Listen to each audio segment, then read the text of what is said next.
Hello, everyone, all of my weed freaks, pot nerds, cannabis curious people. Thank you for turning on this podcast called When I'm High. We are here with another guest. This is Becca Deysach. Becca is somebody that I have known probably just about my entire life. We have not spoken for a long time. We've all become adults and gone our own ways. But Becca, I think actually has a special relationship with cannabis more than other people. So I'm going to let her tell you who she is and what she does, why she is being interviewed on this podcast today. And Becca, take it away.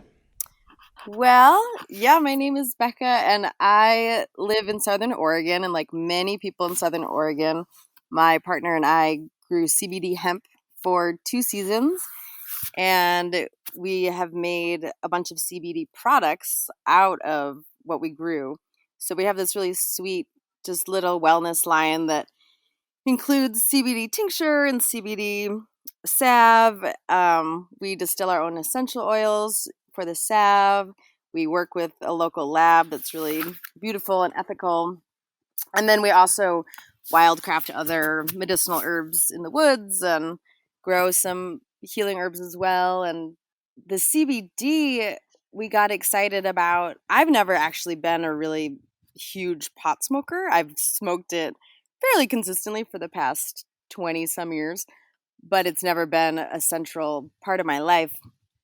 But learning about the medicinal qualities of CBD got us really excited when we decided to move to Southern Oregon about being able to make some really good healing magic for people on the ground that we call home.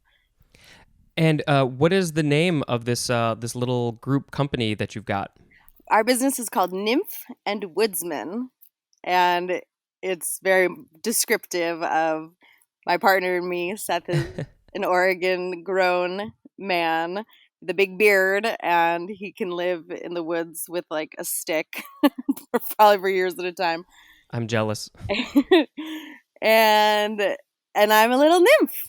Yeah, and when we met in the woods at Brighton Bush Hot Springs, and one of the first things that we did together was we went foraging, and we'd collect fiddlehead ferns and mushrooms, and so we would eat wild food for dinner a lot. And then we started to learn more about medicinal plants, and they're in great abundance. I mean, all over everywhere, but in the Oregon Cascades especially, there's so many wild medicines. And and that's actually what got us excited about growing our own. Yeah, that sounds really awesome. Those are really, really good skills to have, and I feel like that's probably something I should learn because you never know when the apocalypse of some kind is going to come and you're going to need to live off the land. So how did you then, was there a natural transition into growing cannabis, CBD specifically, or was there something that sort of sparked that? Well, Seth, actually, now that we're talking about it, he was more interested in growing THC cannabis at first, but realistically, like the market is so flooded. There is just we are in like the epicenter of cannabis growing, Southern Oregon, and so the market for THC just plummeted, and the price you could get for it was super low. And there's also so many regulations about growing it and selling it. It's very logistically complicated and bureaucratic. You have to work with the Oregon Liquor Commission, and it kind of falls under those restrictions. But CBD hemp is with the Department of Agriculture. And so it's subject to agricultural rules, but not all the liquor style rules. And the CBD this was 2 years ago. It was just sort of breaking out in a big way. And so the market wasn't flooded. It seemed like something we could make a good income doing while also getting to grow this gorgeous healing plant. So we moved down. We left the hot springs where we were living in the Oregon Cascades and moved down to Southern Oregon, just like, okay, hopefully we'll find some land and be able to grow some hemp this year. And it wasn't like we weren't finding land. It wasn't looking like we were going to be able to do it. And then a farmer down the road needed help, and they were growing hemp. So we worked for him for like a week. And then these old time ranchers, like from like way back in the woods, were driving by, and they stopped and they were like, "Hey, we're interested in growing some hemp, but we don't know how to do it. We've got this creek that's spring fed, and we've got 40 acres, and we've got all this equipment, but we need people who know how to do it."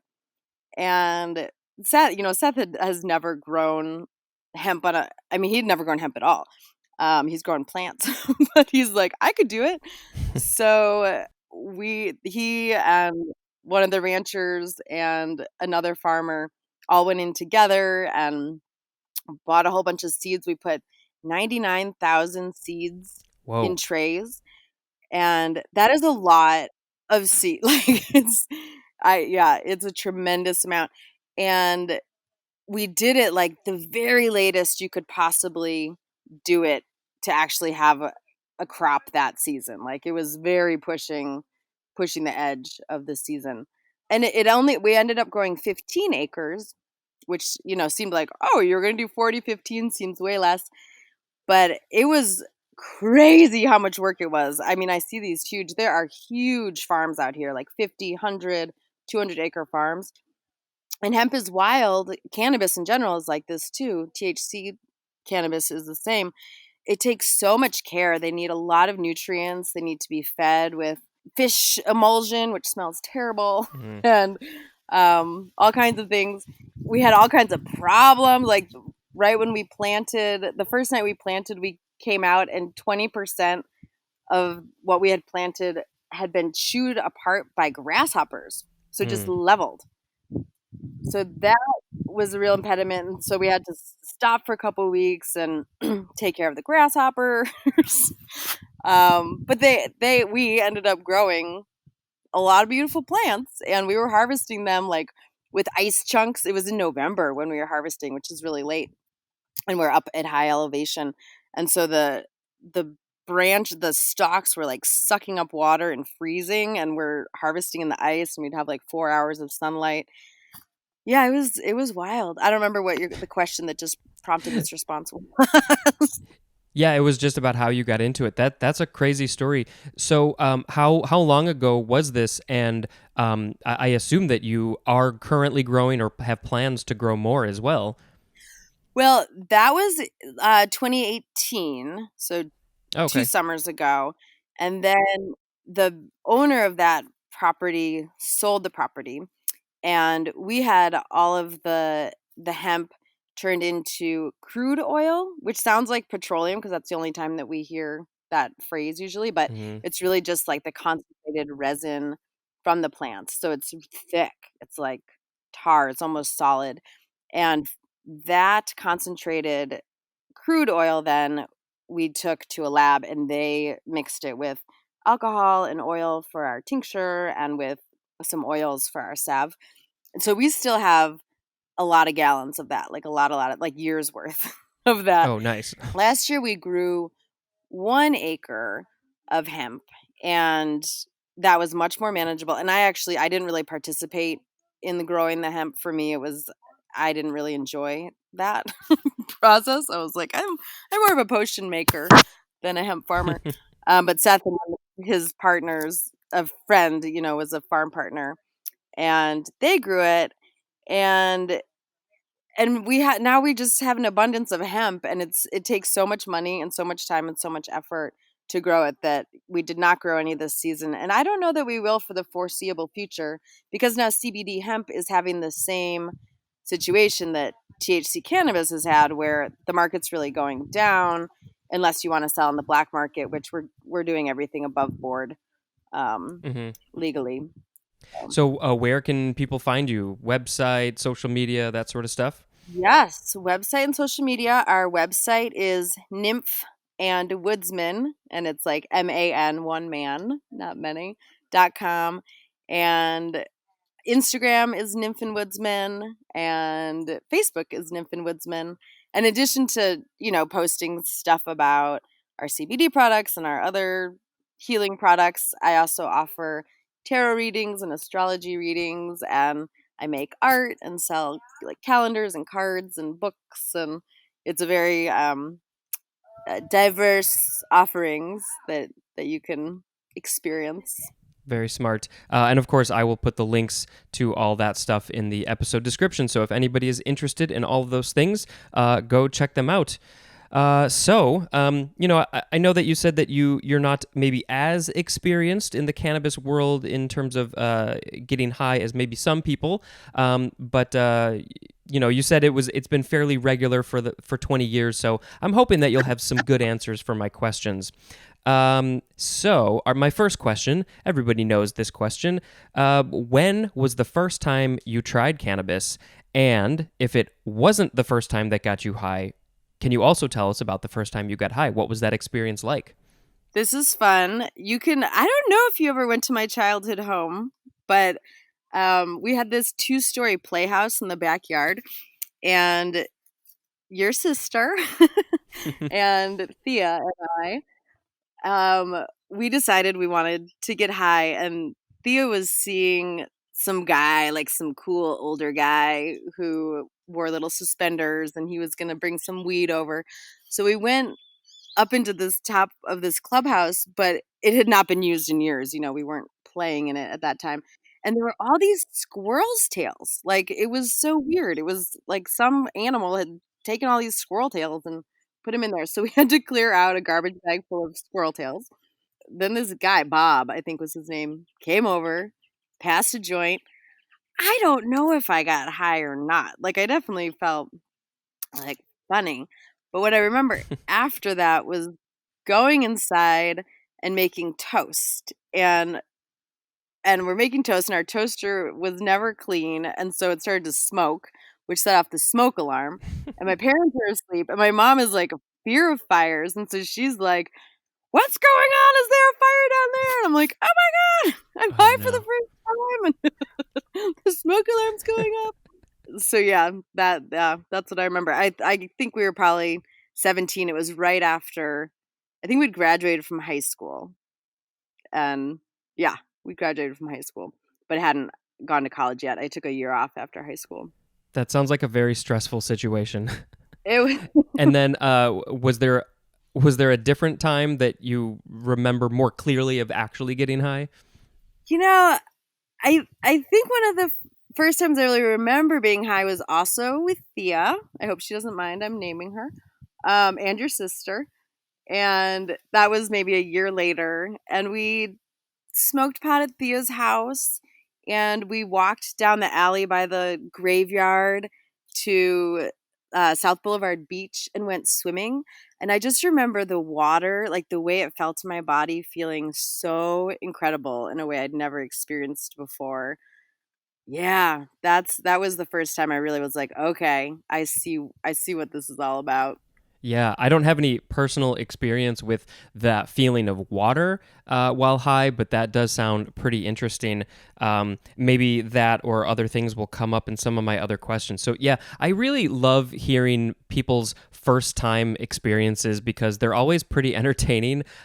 Food seems to be involved often, which is great. There's been popcorn, and your toast story, I think, is really funny. So these days, do you have a preferred method of intake? Is it smoking? Is it edibles?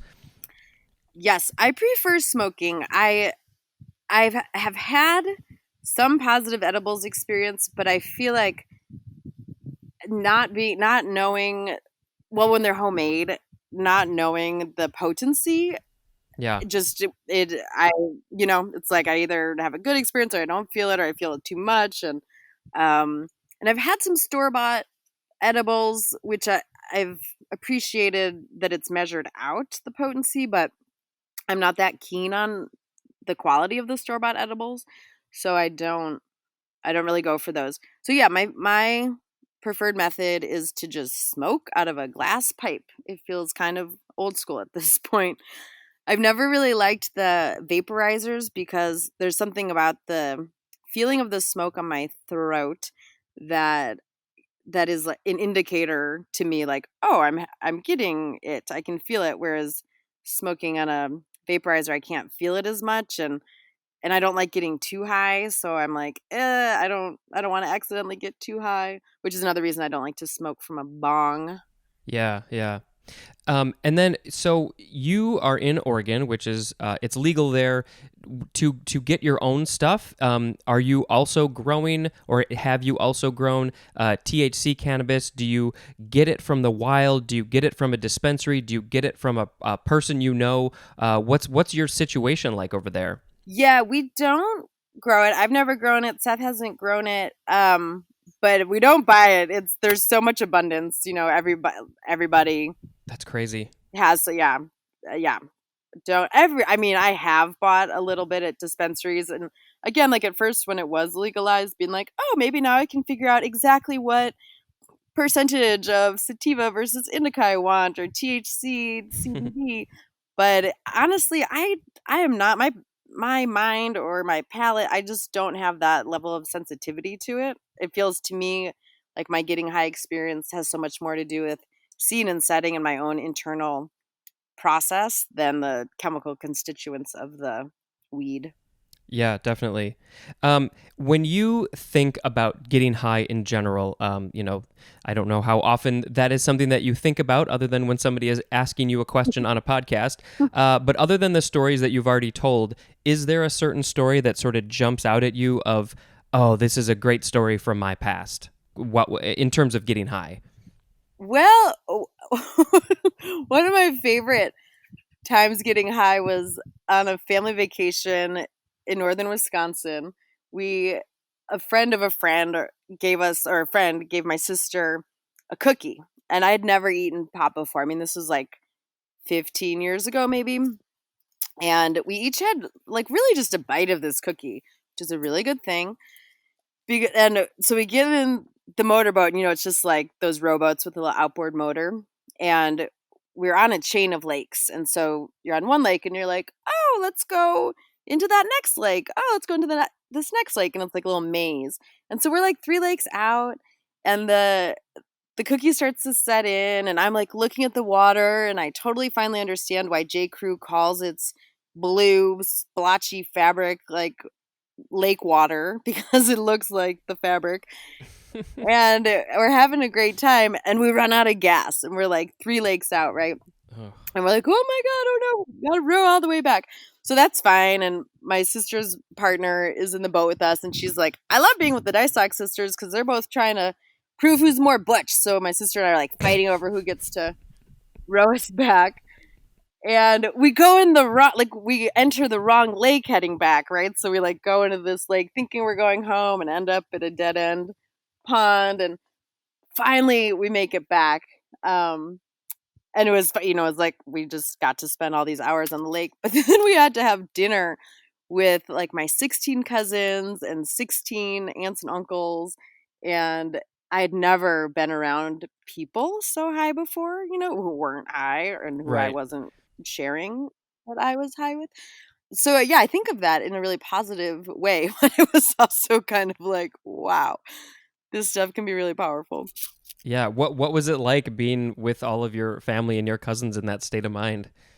Uh it was just, I think it made me self-conscious. But Hmm. then whenever I feel high, self-conscious because I'm high in front of other people, and especially in front of my extended relatives, I'm like, I think they think I'm weird anyway, so I don't think that this makes a difference in their impression of me.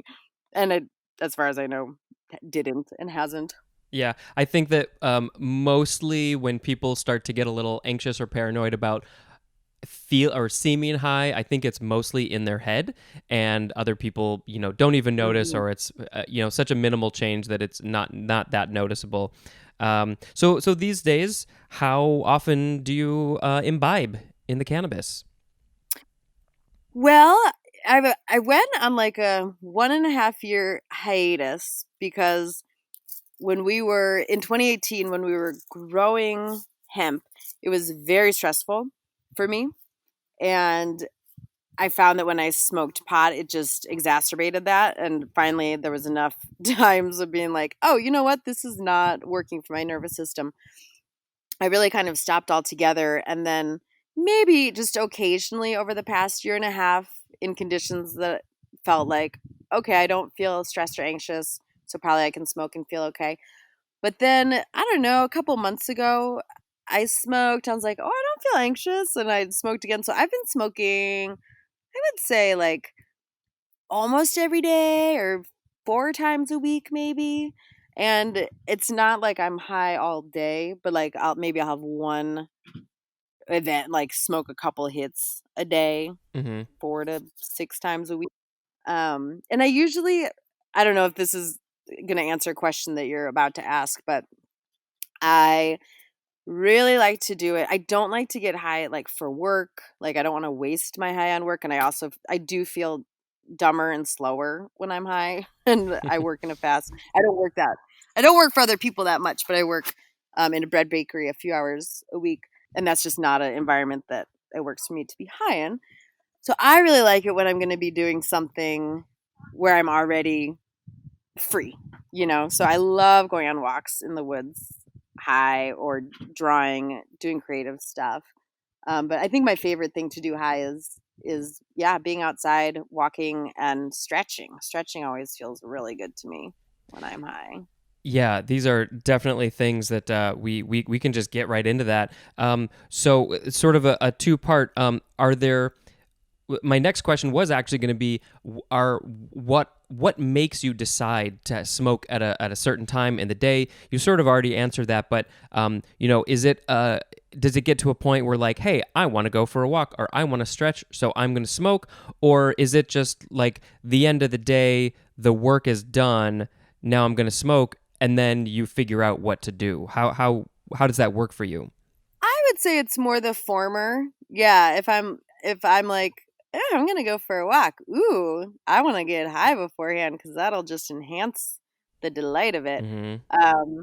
So yeah, it's usually the activity before the pot. Whereas like with wine, if I don't drink that often, but if I have a bottle of wine around, it's more the like, ooh, I have a glass of wine and I'm gonna make an event so that so that I can have the conditions where I want to drink the wine. Whereas, yeah, the pot more follows the activity. And Okay. then sometimes, I mean, Seth smokes a lot more than I do. So if we're hanging out and he pulls out the pipe, I'm often like, oh, I'll have a hit in situations where I wouldn't necessarily think of it otherwise.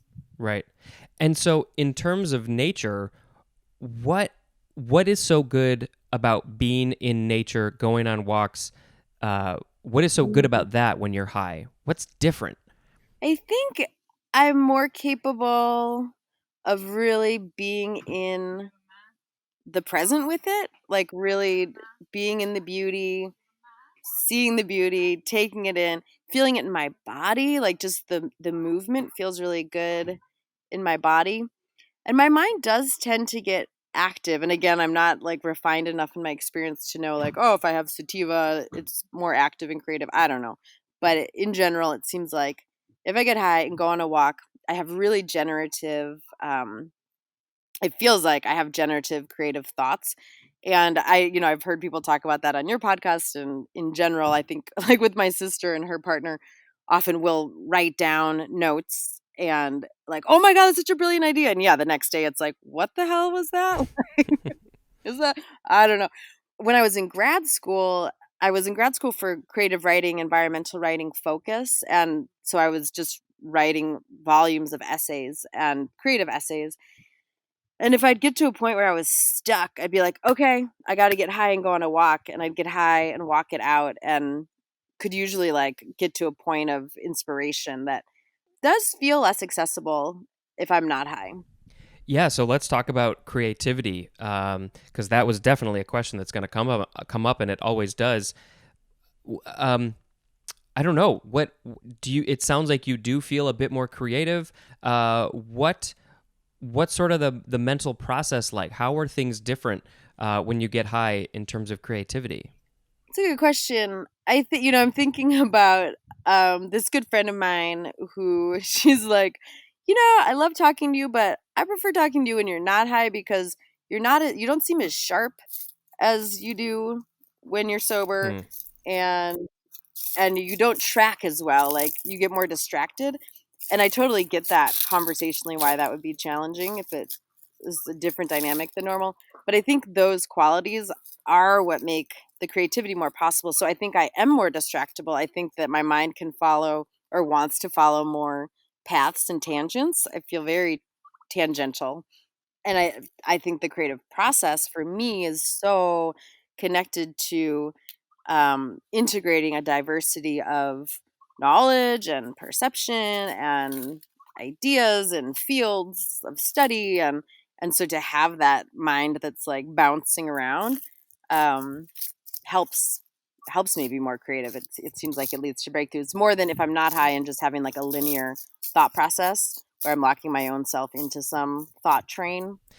Yeah, that's an interesting way to put it, that you're sort of bouncing around with different things, and that'll get into something else that we're going to talk about. So what sort of creative things do you do in your daily life that this might affect? Well, I mean, most of my creativity right now, is really funneled into our little business and just like writing things about different plants we're working with, or doing newsletters or blog posts, designing labels, all of that sort of more business type writing stuff. But I also draw consistently and make cards, and I just finished a calendar for 2020, 2021, if anyone's interested in checking it out.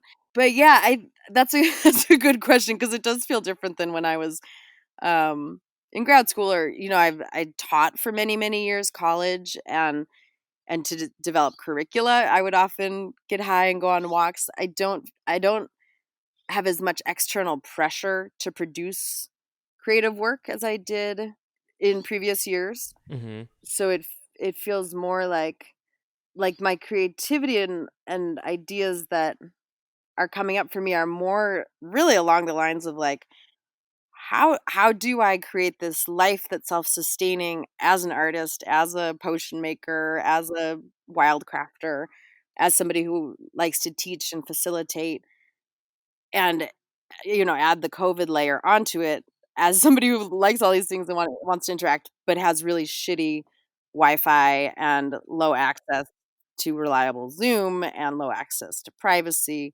Yeah, those are the creative questions that I've been grappling with, and I can't say that pod has solved those questions by any means. Yeah, yeah. Do you ever do any of these creative things, drawing, writing, especially writing, and then do you get high and look at it later, Mm. and does it feel different? Do you view it differently? Um, no, I mean, I feel like being high is productive, like it has a positive impact on the quality of the writing or drawing, especially drawing, because for me drawing, like what I draw is whatever I'm immersed in. I'm drawing what's in front of me. I'm not making stuff up. And so it helps me sink more deeply into the landscape or the experience. It also helps me, you're asking what is it about being in nature that feels so good when I'm high. And I think it makes the feelings of awe and wonder more accessible. I was kind of getting at that when I was saying beauty, but that like swelling of like, oh my God, the way that my coffee cup looks on the plate with the crumb from the cookie just looks so beautiful in a way that I don't know that I would appreciate um, if I was perfectly sober. So, yeah, I think it has a positive impact. And as for my writing, similar to the creative like mental process, it helps me weave together ideas or articulate things in ways that might even surprise myself, which maybe my more sober self needs to edit or refine, but that the raw material that comes out, I feel like is really generative and robust. That's cool. We sort of got off on these tangents earlier than I normally do, so I don't think I even got to ask you this one question, which we sort of already touched on a little bit, which is just in a general sense, what does it feel like to be high? Mm. When it's the kind of high that I like, it feels kind of floaty, light in my body. It feels a little bit gauzy, like it's a weird combination of on the one hand feeling like noticing details more clearly and being more integrated in my environment. At the same time, it in my head there feels to be a little bit more like gauze somehow. And I Hmm. think that's, what my friend is seeing and feeling and experiencing in her reflection of, I just feel like there's something between us when you're high that makes it hard to like really focus. So yeah. So that's funny that you brought up your friend twice now, actually, who told you what you were like while high. Because there's one question that I have asked that I don't think ever once somebody had an answer to, but you actually answered it before I even asked the question, which is, has anybody ever told you what you were like when you were high? Have there been any other people who have said that? Oh, it's funny. No, I not that I can think of. Uh, yeah, I just think it's funny that you answered it before I even got a chance to ask it, because I was like, nobody, this has never happened to anybody. But I think it's funny that she actually called you out on that. It's like you're gauzy. Not that she used those words. But you mentioned focus. How does your level of focus change Hmm. when you get high? Yeah, I feel like it it gets more dispersed focus. I mean, because another thing I like to do high is like if I have to clean the house or clean the bath, my chore here. I live in a community of people, like a commune, and we have a shared bathhouse. And my one of my chores is to clean it every week. And so I'm like, oh, I'm gonna get high and clean the bathhouse. But I end up getting really ping pong bally with like, oh, I have to go focus on this thing now, and I'll find myself cleaning out a cubby that didn't need to be cleaned out, and that leads to something else. So I can get hyper focused on things, but it also makes my trajectory a lot more unfocused. Hmm. Large picture.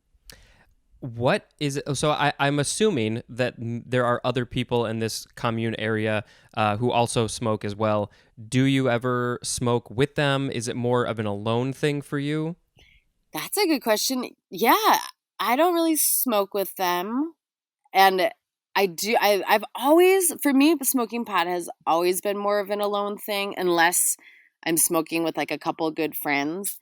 But none of my friends are really big pot smokers either. Which what I was gonna say about when you were saying that you've never had anybody have an answer about what do you like when you're high. Maybe it's because a lot of people you interview hang out with other people who smoke, and so they're all just they're having that like, oh, we're all in this together experience Right. rather than a sober person. But yeah, so it's, and I also, especially like in college and younger years, like just felt like a dork. Like I felt like there was all this like etiquette and how to smoke pot, how to use different devices. Like I didn't know about all the devices and just the language and the dreadlocks and then also just feeling, I wouldn't say I get socially paranoid, but just I have a strong introverted side, and I think that comes out for me even more when I'm high. So yeah, for me it's been mostly solitary, although I do smoke with Seth a lot, especially because he's usually the one who has it and is instigating.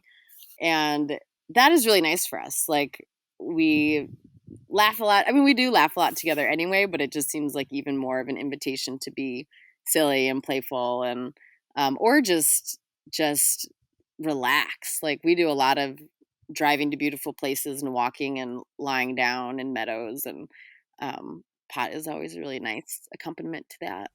Yeah, that's not something that everybody gets a chance to do. Go, be so close to nature and do that. I have a very small, like 1 block radius forest preserve near where I live, and that's about it. Mm. So I'm very jealous about that. What is How is it different getting high alone and getting high with people? What do you prefer about being alone? Is it is it the thought process? What's going on in your head? Hmm. Hmm. I think, yeah, I mean, I think all of it. I think that the activities that I like to do when I'm high, like walking and doing creative stuff and doing chores, those are all things that I prefer to do alone anyway. So there's that. Although I'm thinking, I do have a few girlfriends who love smoking pot. And if I'm in a place where I'm not like, oh no, pot's just making me paranoid right now, I do enjoy smoking with them. But they're such like pro stoners that I don't feel like it really affects their behavior or our interaction at all. It's just like, okay, it's Yeah. normal for you to be high a lot. But I like it. Yeah, I think I prefer smoking alone. It takes me deeper into the experience, and I can have like a strong emotional, like my emotions can feel more intense when I'm high. And so if I have a strong emotional response to somebody, or something feels awkward, or something's irritating, or something's tragic, like it just feels so much more intense if I'm high and interacting with somebody, where I'm like, I don't that often want to put myself in a position where that's a possibility. Yeah. Do you think that plays into the idea of focus, getting so much more hyper focused? Yeah, probably. And just like the focus as a companion to the self consciousness, like both of those things together. And maybe there's more body awareness, like maybe there's a little bit more of a somatic just awareness. That's the thing. I'm always curious to know more about the chemistry and the neurobiology of pot, because I'm like, does it actually, is there something happening with our nervous system that does make us actually feel things more intensely, or is it more our perceptive abilities, which is also our nervous system, but is it just more our perception of our physical experience that is more in tune and makes me think I'm having a more physical experience than normal? I don't know. Yeah, that's why I find this stuff so fascinating, because there are still so many questions, and a lot of it is so subjective and seems so just the way you perceive something to be. That's like how the food tastes, or your experience with nature, or great ideas. Are those things real, or are we perceiving it that? I mean, and it depends on every situation and every person. Hmm. So I have decided to end part 1 of Becca's interview there. Thank you very much for listening. Thank you again to Becca. You will hear me thank her a lot at the end of part 2. So, of course, as usual, here are the things that I have to say at the end of the episode. Please follow me on social media. On Facebook, it's at CannaDoc. Twitter and Instagram are both at whenimhighdoc. The email is whenimhighdoc@gmail.com. Please share this with everybody you know. Subscribe, rate, and review. As you all know, that really, really, really helps get this more exposure. So I've got some ideas on other ways that I can do that, but really it comes down to you fine folks. Please get this out there, because I think it's really fun and entertaining to listen to. What else do I have to say? I think that's about it. If you want to join the Patreon and give me a few bucks each month, that would be cool too. I think that is probably just patreon.com/whenimhigh. It's in the episode description. You know how to find that. Anyway, I'm going to end this there. Thank you very much for listening. Until next time, this is Spencer and my guest. In this case, it is Becca, talking about cannabis and what it's like to be high.